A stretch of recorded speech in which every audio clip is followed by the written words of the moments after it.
Hello, friends, how you doing today? I hope you're doing swell. I'm doing okay, thanks for asking. Today we have a film review of the 35mm film by Revolog entitled Kosmos. Kosmos is a film that has sort of an extraterrestrial look to it. It appears like there's stars going across your photos, which is pretty cool in my opinion. Each roll is 36 exposures and is 200 ISO. Typically the effect looks stronger in shadows than it does in highlights. If you overexpose, the effect will be much less dominant. I wasn't exactly sure if I was going to like all the pictures that I got. I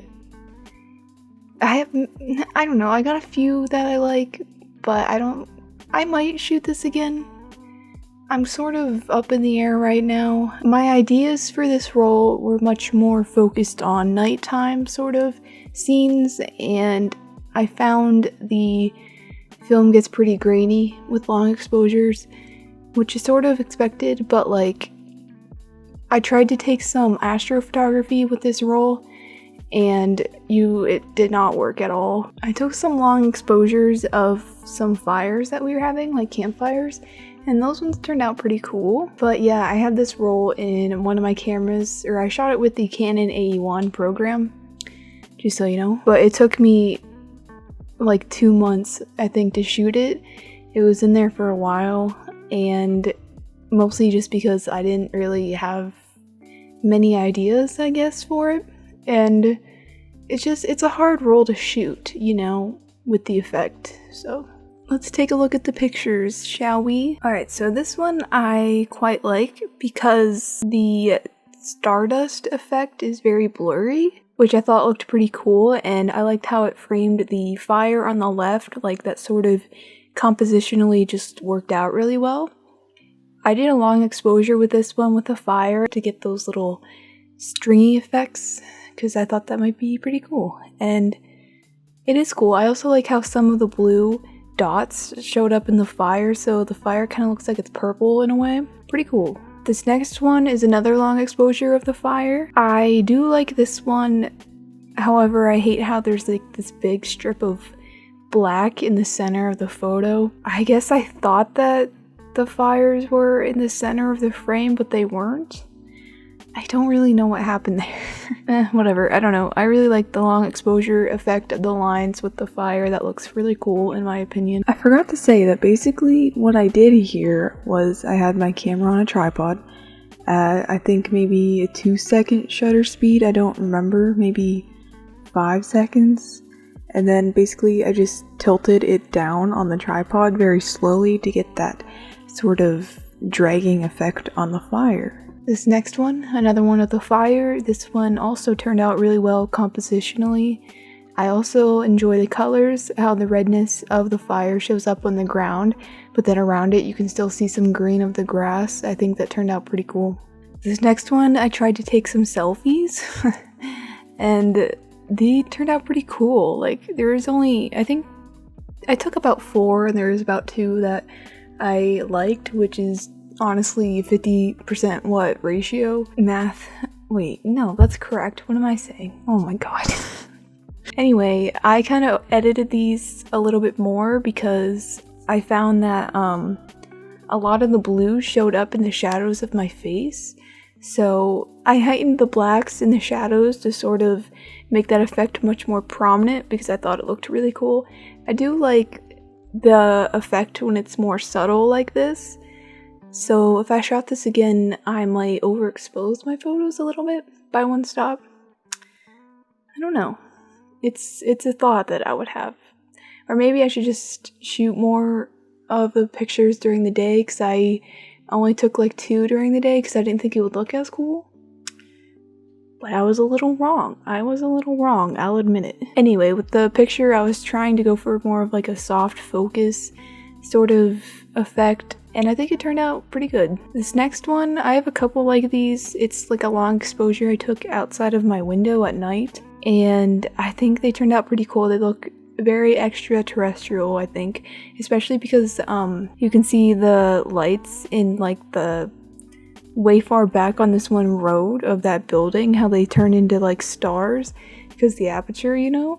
I think that looks really cool. It definitely suits the theme of the film overall. This one was one I shot out of my kitchen window.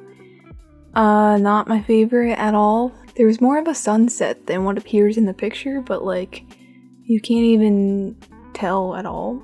So that was a little disappointing. This next one I like a lot. I like a what? I like a lot.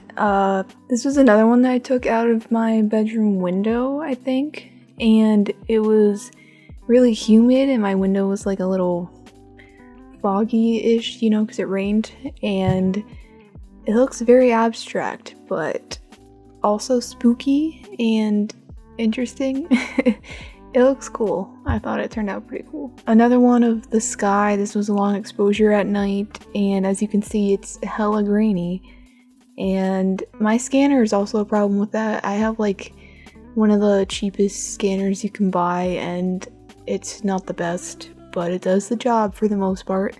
So that doesn't really help in this case, but it's still pretty grainy. I do like, however, how I was able to get some of the different colors that show up in the clouds. I think that adds to it a lot, and I also like how at the bottom of the photo, most of the light is like red colored. That looks pretty cool. This was another long exposure out my window. I really like this one because I was waiting for cars to go by to get those light trails because I thought that would look really neat. And I think it does look really neat. This is like the only photo I took in the daylight.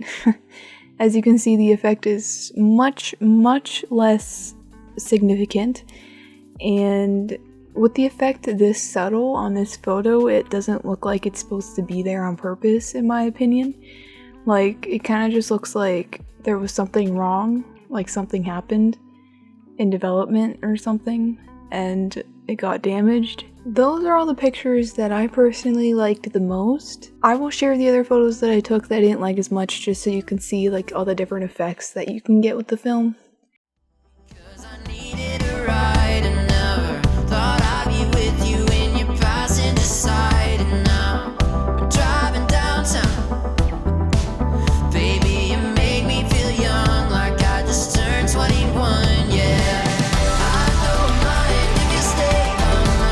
I hope you enjoyed the video. Let me know what you think of this film. Will you shoot it? Have you shotten it? I wouldn't be opposed to shooting this again, but like I said, I don't know, it needs to have the right subjects. There you have it. That was Revolog's Kosmos film with a K, not a C, because they're unique. I will link this film in the description so you can buy it and shoot it yourself if that's something you want to do. And I hope you enjoyed the video. I'll see you in the next one. Peace out. So as you can tell from the name, this phone? Alright, so anyway, Kosmos is a film that can we stop with the cars? Thank you. Kosmos is a film that has sort of an extral. This one was on.